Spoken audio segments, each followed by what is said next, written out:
Salam saudara-saudara, berjumpa kembali bersama dengan saya dalam kasih-Nya. Apa kabar kita semua? Saya berdoa kabar kita selalu baik-baik saja. Amin.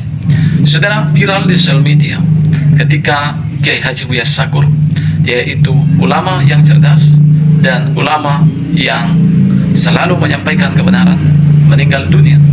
Saudara, akhirnya muncul sosok yang serupa dengan Kiai Haji Buya Sakur yang berani menyampaikan kebenaran.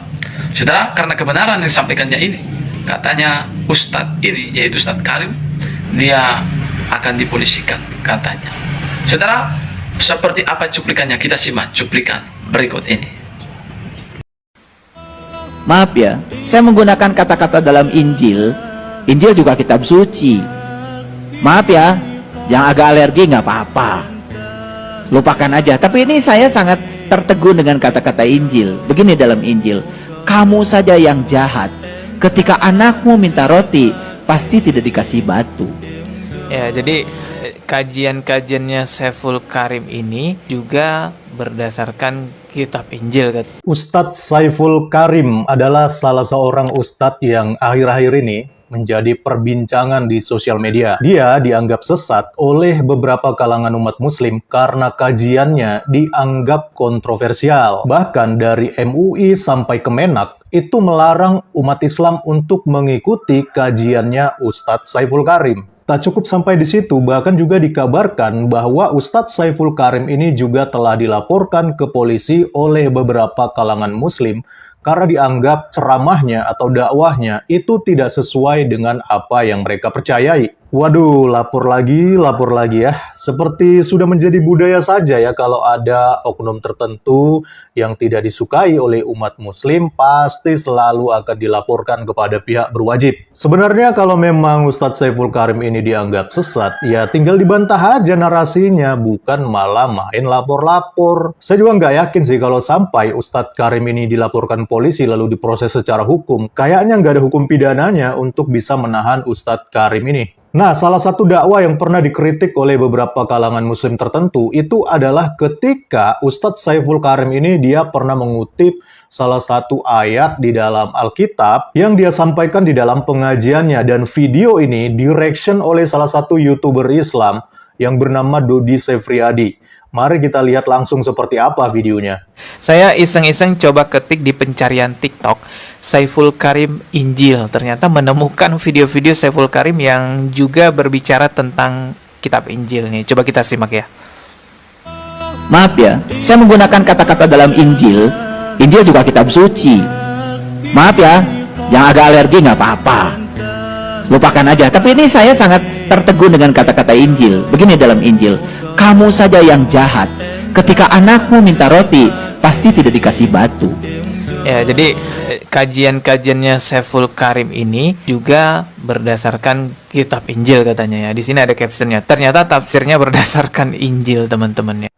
Baik, kita akan meluruskan statement dari Dodi Sefriadi di dalam video ini yang dia tujukan kepada Ustadz Karim. Yang pertama, dia mengatakan bahwa kajian Ustadz Saiful Karim ini tafsirnya berdasarkan Injil, dan sepertinya dia keberatan akan hal itu ya. Saya pikir ini bukan tafsir ya, tapi Saiful Karim ini dia mengutip bukan untuk menafsir salah satu ayat di dalam Injil yang membuat dia tertegun, yaitu di dalam Matius pasal 7 ayat 7-11 ya, yang berbicara tentang pengabulan doa. Intinya adalah ayat ini mengingatkan kepada kita, jikalau seorang ayah yang jahat saja akan memberikan yang baik kepada anaknya, apalagi Bapamu yang di sorga, tentu juga ia akan memberikan yang baik kepada orang-orang yang meminta kepadanya. Gak ada yang salah sih sebenarnya, karena pengajaran ini adalah pengajaran yang bersifat umum dan praktis, bukan bersifat doktrinal. Karena siapapun pasti akan setuju dengan pesan yang disampaikan lewat ayat ini, yang mengacu kepada sifat Allah yang baik dan juga maha pengasih. Jadi sekali lagi saya pikir Ustadz Saiful Karim ini dia bukan menafsir, tetapi mengutip ayat untuk diambil hikmahnya, diambil pelajarannya kepada umat. Jadi lucu aja kalau ada umat muslim mempermasalahkan kutipan Saiful Karim ini, sementara di sisi lain ini ya kita melihat ada tafsir Kemenak yang memakai ayat-ayat Injil yang kemarin itu sempat ramai dibahas oleh Elia Miron agar direformasi, tetapi yang diserang oleh umat muslim itu justru Elia Mironnya. Harusnya kalau kalian mau pakai standar yang sama, ya serang dong itu Kemenak, bukan Elia Mironnya diserang. Karena Kemenak telah mengutip ayat-ayat di dalam Alkitab dan menafsirkannya sebagai pendukung di dalam tafsir Al-Quran. Nah kalau ini namanya baru jelas-jelas menafsirkan, bukan sekedar mengutip. Apalagi Kemenak dia sudah mencampur adukan dengan cara memakai ayat di dalam Injil untuk dipakai sebagai tafsir pendukung di dalam tafsir Al-Quran. Ayolah berpikir cerdas, masa Ustadz Saiful Karim yang hanya mengutip kalian permasalahkan, tetapi Kemenak malah kalian bela dan Elia Miron yang kalian permasalahkan. Kan kocak ya, kenapa selalu pakai standar ganda? Dalam Islam itu, Al-Quran dan hadis tidak kurang pencerahan di dalamnya. Pencerahan akidah, pencerahan akhlak, pencerahan untuk taat kepada Allah Subhanahu wa taala di dalam Al-Qur'an itu sudah lengkap dan saya rasa tidak perlu mengambil dari kitab-kitab lain lagi. Lagi pula diturunkannya Al-Qur'an melalui Nabi Muhammad sallallahu alaihi wasallam itu penutup ajaran-ajaran yang sudah lalu, yaitu ajaran-ajaran yang dibawa oleh nabi-nabi sebelum Nabi Muhammad sallallahu alaihi wasallam. Yang benar, yakin nih Al-Quran dan hadis itu tidak kurang dan sudah lengkap. Dan tidak perlu mengambil dari kitab-kitab yang lain. Kalau memang seperti itu adanya, harusnya kalian protes dong ke Kemenak yang memakai ayat Injil sebagai pendukung tafsir Quran. Kan katanya Quran dan hadis kalian sudah lengkap. Ngapain lagi kutip-kutip ayat di dalam Injil? Terus kalian juga harusnya protes dong kepada para polemikus seperti Ustadz Kainama, seperti Juma, Nandar, Irena Handono, banyak polemikus-polemikus lainnya yang suka mengais-ngais ayat-ayat di dalam Bible, di dalam Alkitab, untuk mencari pembenaran, untuk mencari nubuatan tentang nabinya, yaitu Nabi Muhammad. Katanya sudah lengkap, kok malah masih mengais-ngais ayat di dalam Bible? Bahkan bukan hanya itu, kalian juga harusnya protes dong kepada para polemikus yang suka mencari ayat-ayat di dalam Alkitab untuk dijadikan pembenaran bahwa Yesus tidak disalibkan tetapi Yudas Iskariot yang disalibkan. Padahal nama Yudas Iskariot kan tidak ada di dalam Al-Quran. Kenapa cari-carinya di dalam Bible? Kan katanya sudah lengkap. Jadi pertanyaannya simpel sih. Kalau memang Al-Quran dan hadis itu sudah lengkap, kenapa banyak polemikus Islam yang mencari pembenaran lewat kitab sucinya agama Kristen? Harusnya malu dong, ngaku-ngaku sebagai kitab yang lengkap dan sempurna, tetapi masih mencari pembenaran dan masih mengais-ngais ayat di dalam kitab suci agama Kristen. Otaknya di mana?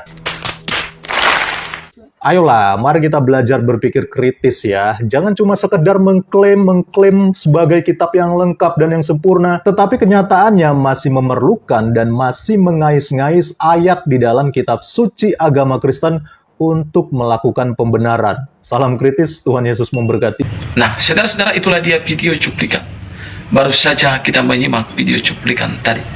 Begitu banyak orang yang ribut, begitu banyak orang yang tidak suka, bahkan melaporkan ingin mempolisikan Ustadz Karim yang mengutip ayat Injil yang mengatakan tentang hal pengabulan doa, yaitu jika Bapamu yang jahat pun tak memberikan apa yang baik, apalagi Bapamu yang di surga, Dia akan memberikan yang lebih baik. Saudara, ayat ini bukanlah tafsir, ayat ini bukanlah doktrin, tapi ayat ini adalah ayat Alkitab menunjukkan sifat Allah itu sendiri. Dan ini tidak perlu diprotes, karena memang ini juga ayat Injil. Dan kita tahu Injil juga adalah kitab suci, seperti yang dikatakan oleh Ustadz Karim. Jadi tidak menjadi persoalan dan tidak perlu dipermasalahkan tentang ini, karena ini bukan tafsiran, tapi ini ayat yang sesuai dengan kitab Injil, saudara-saudara. Itu sebabnya, saudara, untuk menyampaikan kebenaran, untuk menjadi orang benar itu tidaklah selalu gampang. Tetapi akan ada tantangan, akan ada cobaan, akan ada orang-orang yang tidak suka kepada kita. Seperti Yesus Kristus 2000 tahun yang lalu. Ketika Dia menyampaikan kebenaran, banyak orang-orang yang tidak suka kepadanya. Tetapi Alkitab juga mengatakan lebih banyak orang-orang yang suka kepada Yesus daripada orang-orang yang tidak suka. Jadi pesan mau saya sampaikan kepada Ustadz Karim, tetap sampaikan kebenaran, walau banyak orang tidak suka, walau banyak orang membenci, tapi percayalah, banyak orang yang suka kepada Bapak Ustadz Karim. Tetap beritakan kebenaran. Kiranya Tuhan memberkati kita. Saya Pendeta Rio Pasari undur diri. Tuhan memberkati kita. Shalom.